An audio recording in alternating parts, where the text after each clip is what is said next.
สำบายดีพี่น้องป้องปายสุขูสุคน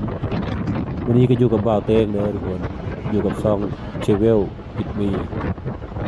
วันนี้เนาะเอาสิพาไปเนาะ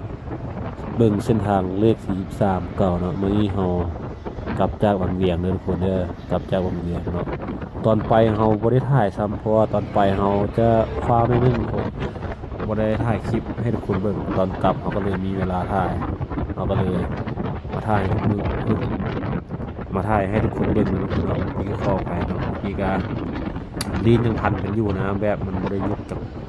เด็กนะมาทุกคนวันนี้ก็มาเข้าอยู่เส้นทางเลข43เหนือเนาะทุกคนเนาะเส้นทางไปวังเวียง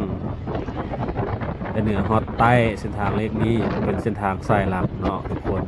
วันนี้เฮากลับจากวังเวียงเนาะเฮาสิไปโพนโฮงเนาะมื้อนี้ก็เฮาหาก็ฮอดอันนี้บ้านเอียงทุกคนไผจื้อบ่ไผกายเส้นนี้นี่เขาเอิ้นบ้านว่าสมสนุกเนาะทุกคนเนาะทางโค้งนี้หลายคนก็น่าจะฮู้ดีเนาะผู้ที่เดินทางสายนี้หลักๆนะก็น่าจะฮู้ดีแถวนี้นะเพราะว่ามายามเมื่อคืนมันนักมีไฟแสงสีประดับประดาเนาะแถวนี้เนาะแถวบริเวณนี้แหละมันจะมีไฟแสงสีประดับประดาเนาะตะกี้ค่อยเองก็ได้ผ่านเส้นทางนี้ตลอดเพราะว่าค่อยได้เฮ็ดเวียกอยู่แข่งเหมือนกันเนาะทุกคนเนาะค่อยจะได้ใช้เส้นทางนี้ทุกเดือนเลยเดือนนึงอย่างที่ค่อยบ่ได้ไปก็ประมาณ2เทื่อเนาะบางเดือนก็3เนาะที่ค่อยได้ผ่านเส้นนี้บ่รวมเที่ยวอันนี้เฉพาะไปเวียกเนาะ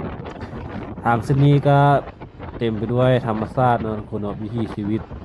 ชาวบ้านเนาะทุกคนดั้งเดิมเนาะทุกคนผสมผสานกับชนเผ่าลาวลุ่มเนาะลาวลุ่มแล้วก็กุมุแล้วก็ชนเผ่าลาวสูงเนาะทุกคนเนาะตอนนี้ก็เส้นทางก็ค่อนข้างเพนะทุกคนเนาะมันก็เป็นบางบ่อนเนาะบางบ่อนก็ดีเนาะบางบ่อนก็เป็นคุ้มเนาะแต่ทางเส้นนี้มันจะขี่รถจักรเนาะหรือว่ารถใหญ่เนาะมันจะใช้ความไวบ่ได้ไวสุดก็บ่เกิน60เนาะทุกคนที่เที่ยวเส้นทางนี้อันนี้ก็เป็นบ้านสมสนุกทุกคนที่เฮามาถ่ายเบิ่งเนาะบ้านสมสนุกตะกี้ก็สมัยตะกี้อันที่ค่อยเที่ยวมานะตอนบ่มีทางด่วนแล้วทางรถไฟนะเขตนี้จะคึกคืนรถกระเที่ยวหลายเนาะอันนี้นี่ขี่มาเนาะทุกคนเนาะมันบ่ค่อยมีรถส่วนคือตะกี้เลยนะเพราะว่าตะกี้นี่คันเที่ยวเส้นนี้นะโอ้ยจากนักท่องเที่ยวจากไบเกอร์จากอะไรเนาะเขาจะเที่ยวเส้นนี้ผ่านเส้นนี้ขึ้นไปเหนือไปหลวงพระบางไปอุดมไซไปพูแลฮอดบทเต็นพูแลเนาะอันนี้ก็เด็กน้อยเนาะทุกคนเนาะเด็กน้อยบ้านสนุกเขตนี้มันก็คือเก่าเนาะทุกคนเนาะธรรมชาติวิวแบบเดิมๆก็ยังคือเก่าเพราะว่าการไปการมาแถวนี้นะมันค่อนข้างแบบบ่มีอย่างแตกต่างเลยนะสิ่งที่แตกต่างคือตะกี้ก็คือเส้นทางแต่ทุกคนเพราะว่าสมัยตะกี้เท่าที่จื้อได้นะเส้นทางเส้นนี้นะถือว่าดีได้ทุกคนตะกี้ก็ตอนแอดยังน้อยเนาะขี่รถมาแถวนี้หรือว่าคืนมาน้ำพ่อน้ำแม่นะหรือว่ามาลิ้นนะมาลิ้นวงเวียงเนาะตะกี้เนาะสมัยตะกี้หลายคนก็น่าจะเคยไปลิ้นเนาะทำจังวงเวียงเนาะไผบ่เคยมาถือว่าตกเกตแล้วเซยเกินไปนะไผที่บ่เคยมาทำจังวงเวียงเนาะคุณแบบบริเวณนี้บริเวณอยู่เขตใกล้ๆแข่งกันนี่เนาะส่วนใหญ่เขาเจ้าจะได้มาเกือบทุกคนหมดแหละทำจังวงเวียงหรือว่าตอนที่เรียนอยู่ม.ปลายม.ปลาย5ปี1ปี2นะประมาณนี้เนาะส่วนใหญ่ก็ม.ปลายก็เป็นบ้าวแล้วเนาะทุกคนเนาะปี1ปี2ก็เป็นบ้าวสอนแล้วนะเฮาก็บางโรงเรียนเนาะเขาจะจัดกิจกรรมเนาะมาทัศนะเนาะสมัยตะกี้เนาะมาก็วันนี้เราก็กลับมาเข้าเรื่องนะทุกคนเนาะเส้นทางตัวนี้ก็คือเห็นนี่แหละบ่อนดีก็ดีบ่อนบ่ดีก็บ่ดีนะทุกคนเนาะอันนี้ก็ตัดมาเนาะตัดมาเราลืมใส่ส้มมือทุกคนเอาแวะใส่ส้มมือวันนี้ก็เห็น2ตัวลูกเนาะจุงแขนลูกเดียวนี่ก็มาได้เนาะรถไฟฟ้าไอ้ขาก็มาได้ก็มีทางรถออกมาขี่แค่นี้ก็น่าจะเป็นในบ้านเนาะก็มาเลี้ยงยามพ่อยามแม่เขาในรถ2แถวไกลมาอันนี้ก็วางทางกันนี่แหละประกอบไปด้วยบ้านประชาชนเนาะสลายเขตนี้ก็สลายจะเป็นวงเนาะเราเป็นเนาะสลาย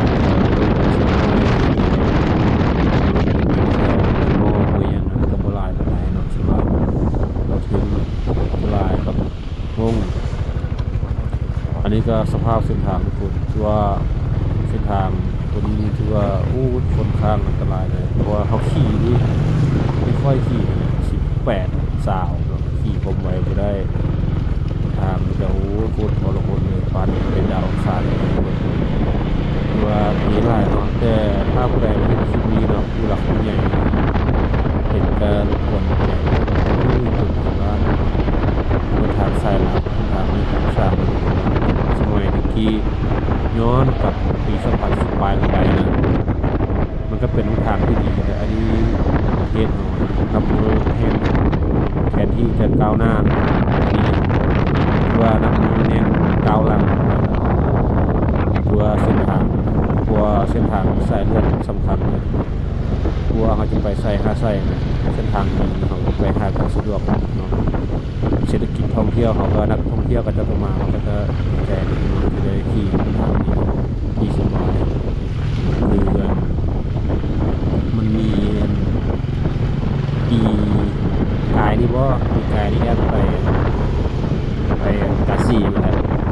แล้วต่างประเทศเข้ามาเช่ารถเนาะชื่อร้องให้ฟังต่างประเทศฝรั่ง2 คนบ่าวกับผู้สาวเนาะมากันเนาะมานำกันแล้วก็เข้าสิไปลิ้นผ้าหอมแล้วแอดนั่นขี่รถตู้เนาะไปเวียกอยู่กาซีเนาะสมัยตะกี้ก็ไปเวียกกาซีกับผู้แลไปขายโทรศัพท์ส่งร้านค้าสมัยตะกี้ได้แล้วก็เห็นต่างประเทศตกคุ้มคนตกคุ้มเขี้ยวหักได้ต้นมันหักเขี้ยวหักเนาะเขี้ยว2 เล่มทางหน้านะก้อนนั้นปันเย็นเลยนะออกเลย2 เล่มทุกคนมันก็หัวมันก็บอกกันเนาะกับพี่เนาะคุ้มแบบมันก็น่าจะขี่แบบว่าแล้วคนถามแบบเวลามันตกคุ้มทุกคนแอดก็เคยเป็นเรื่องคนที่สมัยที่ว่าแบบสมัยที่ก็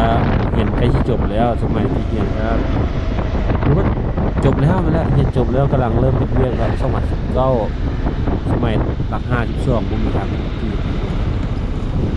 ขี่รถไว้สมัยที่มันถึกมือแบบสิออกพรรษานี่บ่แบบสิเอาก็มาบ้านเนาะเอาก็คนบ้านการเขียนเนาะมือห่อเข้ามืองานสำคัญต่างๆมาบ้านเนาะหลังจากที่ทำมาบ้านเนาะแล้วบัดมือมันจันเนาะตื่นเช้านะมันจันแล้วเขาสิไปเวียกนะเขาก็ขี่รถเขาต้องตื่นจากเช้าเนาะออกจากบ้านเนาะ4 โมงเช้าก่อนเวียกก็ประมาณ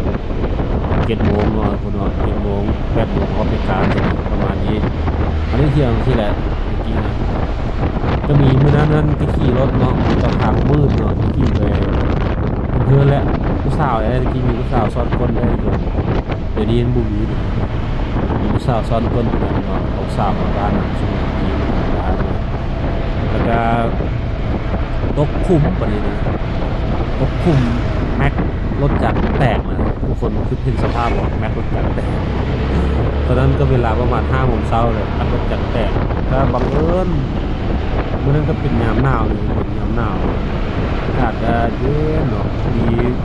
ไอ้จังไดว่าที่เมื่อทันเวียกเนาะยามบ่ทันเวียกเลยแม็กแตกไปกูได้ยางก็มั่วพอดีรถส่งแถวเนาะเพราะว่ารถส่งแถวเขตคุณบูเขตคุณบูแซนซุมบ้านคามอะไรเนี่ยส่วนใ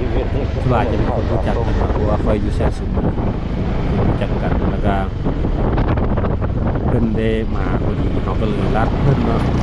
รัดเพิ่นพอดีก็เพิ่นเอาใส่รถส่งแถวเลยไปส่งฮอดบ่อนเดียวแล้วก็